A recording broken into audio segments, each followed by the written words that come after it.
trasplante.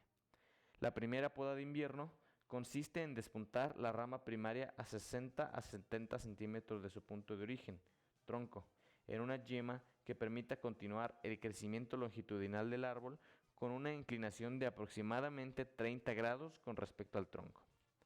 Enseguida se eliminan las ramas vigorosas que crecieron hacia adentro y hacia afuera de la Y.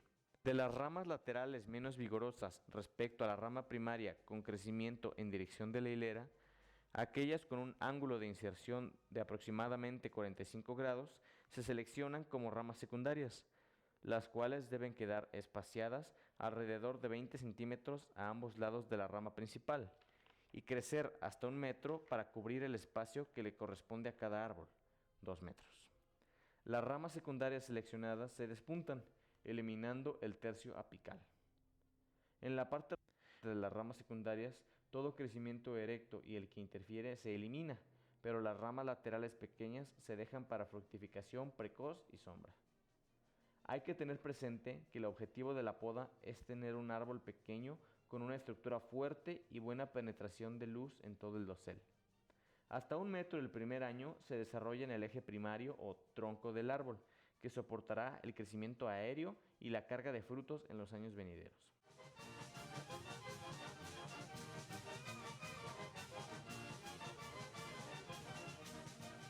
Esta se practica para despuntar ramas de estructura que se doblan debido al peso excesivo para mantener la rama en la dirección deseada. Durante el periodo de crecimiento hay que revisar los árboles con frecuencia para eliminar los crecimientos vegetativos vigorosos, erectos que se originan a lo largo de las ramas de estructura, así como los hijuelos del portainjerto.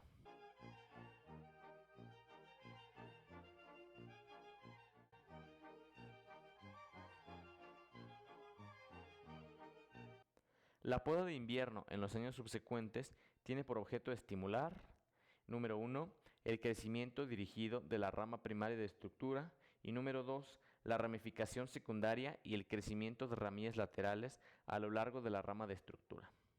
Para lograr esto, la rama primaria, con crecimiento hacia arriba y hacia afuera, se despunta a 90 centímetros del punto de unión donde inició su último crecimiento. Las ramas secundarias perpendiculares a la rama primaria, hacia adentro y fuera de la Y, se eliminan, y las restantes son acortadas a una longitud de aproximadamente 15 centímetros, para que sigan creciendo como parte de la estructura permanente del árbol. Las ramillas laterales débiles son acortadas a 1 o 2 yemas, mientras que las vigorosas se dejan para fructificación. De esta manera, se estimula el desarrollo de crecimiento nuevo cada año, con lo cual se asegura madera de fructificación suficiente para una producción anual constante del árbol. Esta secuencia de poda de formación se mantiene en los inviernos tercero y cuarto, para lograr que los árboles crezcan en la dirección deseada y alcanzar la altura de 3 metros dentro de la franja asignada a ellos.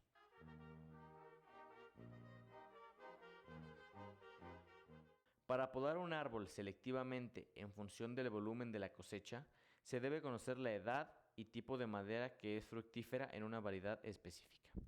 Los árboles de durazno son fructíferos en ramillas de 1 año de edad. Por lo tanto, madera fructífera nueva debe ser renovada cada año a lo largo de la rama de estructura. Las variedades para el mercado de fruta fresca, tales como CP 2005, Diamante Mejorado y Oro México, responden bien a la poda descrita. La poda no solamente ajusta el tamaño de la cosecha potencial del árbol, sino también estimula el crecimiento de nuevas ramillas para el año siguiente. La madera de fructificación debe ser raleada cada año en la poda de reposo. El fruto de variedades tardías tiene más tiempo para crecer y alcanzar el tamaño adecuado antes de madurar. Entonces, se puede dejar más madera de fructificación que para las variedades precoces. Para determinar cuánta madera fructífera hay que dejar, el productor debe decidir cuánto fruto de tamaño adecuado puede madurar el árbol. Mediante conteo y evaluación cuidadosa, un productor puede estimar lo que es requerido y evitar raleo manual excesivo de frutos en la primavera. La poda de reposo anual es la primera oportunidad del productor para ralear cada cosecha nueva. Para determinar cuánto podar, hay que considerar la ubicación de la parcela, la variedad, el suelo y la capacidad del árbol para lograr el tamaño de fruto deseado. Hay que tener en mente que la meta es que un árbol produzca cada año entre 7 y 10 kilogramos de fruto de durazno, con un peso por fruto de 100 gramos aproximadamente, con color y sabor adecuados.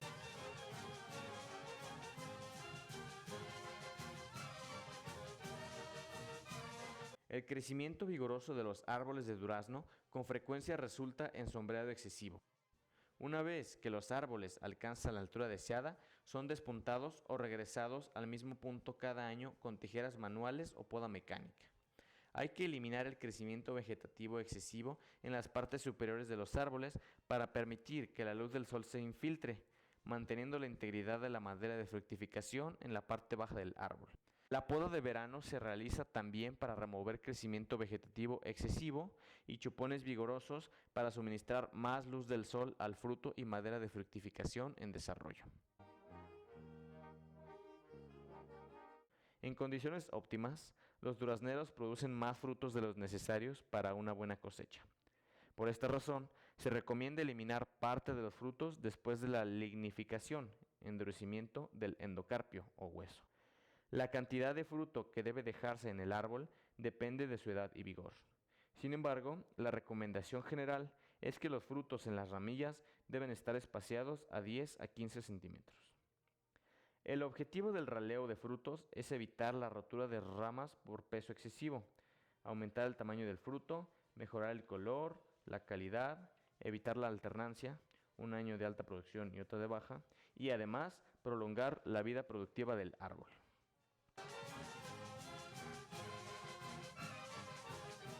La fórmula de fertilización para los árboles de durazno en el primer año es la 30-15-30 gramos de nitrógeno, fósforo y potasio respectivamente, más 1 kilo de estiércol por árbol.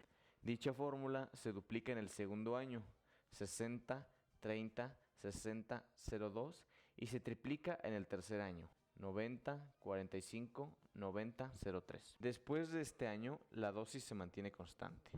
Por ejemplo, si se usa como fuente de nitrógeno la urea, de fósforo el fosfato de amónico y de potasio el cloruro de potasio, se debe aplicar 55 gramos de urea, 33 gramos de fosfato de amónico y 52 gramos cloruro de potasio, más 1 kilogramo de polinasa para el primer año, al segundo se duplica y al tercero se triplica.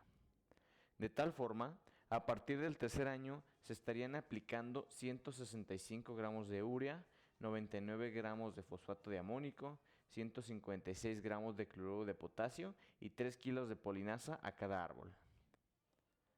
A partir del segundo año, la dosis total del fertilizante se aplica en 2 fechas, después de la cosecha y antes de la caída de hojas, agosto-septiembre. Se aplica 2/3 del nitrógeno y todo el fósforo y potasio y polinasa, y al inicio de la temporada de lluvias del siguiente año se aplica el resto del nitrógeno. Se recomienda aplicar el fertilizante en ambos lados de la hilera de árboles, a la mitad de la distancia entre el tronco del árbol y la proyección de la rama principal de estructura y a una profundidad de 25 centímetros. El cultivo requiere cuidados desde la siembra hasta la cosecha. Para ello se realizan actividades importantes como control de malezas. Durante las primeras etapas de crecimiento del maíz y frijol, las malezas compiten fuertemente por agua, nutrimentos y luz. Para eliminar las malezas se recomienda que sea en forma manual con pala, azadón o machete, y debe realizarse en las primeras 5 semanas después de que ha germinado la semilla. Aporque. Esta operación consiste en arrimar, formar y apilar una cierta cantidad de tierra al pie de las plantas que ayuda a las raíces aéreas a fijarse o anclarse en el suelo, disminuyendo así el problema de ácame para las plantas de porte alto, una característica común de los maíces nativos. El aporque coincide con el control de malezas y puede hacerse con pala, azadón y con yunta. El aporque en el sistema MIAF debe dejar formado el surco, a diferencia del manejo tradicional, donde el aporque es individual a cada mata, dejando cauces por donde el agua de lluvia escurre fácilmente y causa erosión del suelo.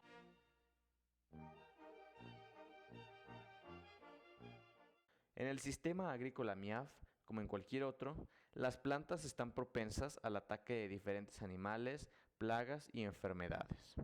Entre los animales se encuentran las ardillas, conejos, venados, ratones y tuzas. El grado de daño que pueden causar estos animales depende de la ubicación de la parcela respecto al bosque. Mientras más próxima esté al bosque, se puede esperar un mayor ataque que en el caso de una parcela rodeada por terrenos cultivados o cercados. Para reducir al mínimo el daño, usan cebos envenenados, trampas y se destruyen los nidos en las parcelas.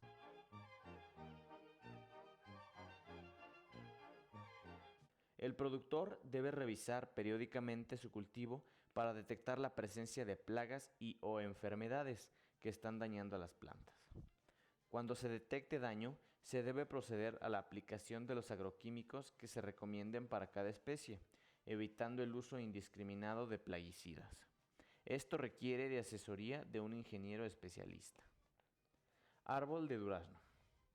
Además de los roedores mencionados, para el caso específico de los durazneros, el daño puede ser controlado pintando el tronco de los árboles con pasta bordelesa que se prepara mediante la mezcla de 1 kilo de cal hidratada y 1 kilo de sulfato de cobre en agua hasta formar una pasta.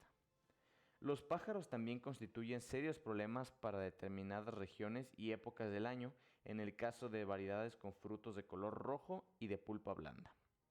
Sus ataques pueden ser disminuidos con espantapájaros, plantaciones de cultivos trampa alrededor de la parcela, árboles frutales que tengan frutos atractivos para los pájaros y que la maduración del fruto se adelante ligeramente al de la variedad principal, como el capulín, o aspersiones con repelentes a base de ajo.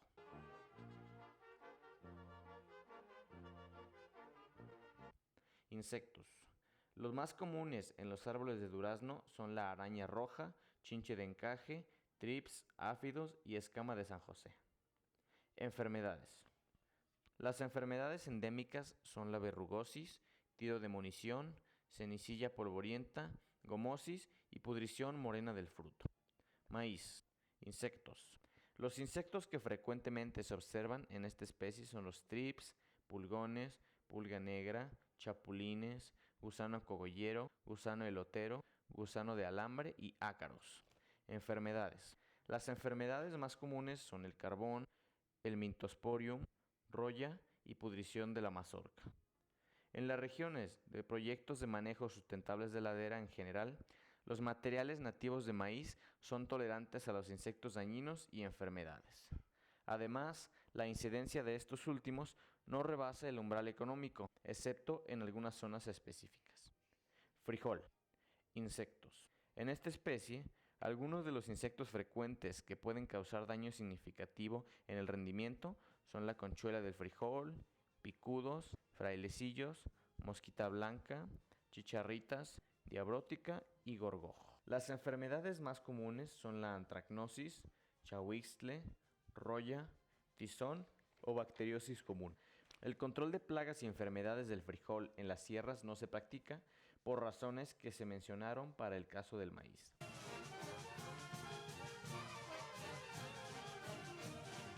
El fruto de durazno presenta un problema especial. Si se cosecha en madurez de consumo, se ablanda y deteriora con facilidad durante el transporte y posterior mercadeo. Si se cosecha verde, el fruto puede perder hasta 20% de su tamaño y peso. Además, nunca llegará a tener el sabor y las características de la variedad, lo que puede inducir a la resistencia para su consumo. Se debe cosechar cuando el color verde comienza a desvanecerse y empieza a tomar el color amarillo o amarillo rojizo de acuerdo a la variedad plantada, madurez fisiológica. En realidad, el determinar este punto es un arte que se adquiere con la práctica y observación. En el momento de cosecha, los frutos no deben tener humedad superficial, ya que una vez que estén en las cajas, se provocaría un ambiente óptimo para la proliferación de hongos que acelerarían la pudrición del fruto. Por lo tanto, se recomienda cosechar cuando los frutos estén libres de humedad superficial. En caso de que el día anterior a la cosecha lloviese, se debe dejar que el agua adherida al fruto se elimine durante la mañana para que sea cosechado. Para cortar, el fruto debe girarse hacia los lados y jalar. Se debe evitar toda clase de golpes y utilizar recipientes o cajas apropiadas para su transporte al lugar donde serán clasificadas por tamaño. Grande, mayor de 100 gramos, mediano, 80 a 100 gramos y pequeño, menor de 80 gramos.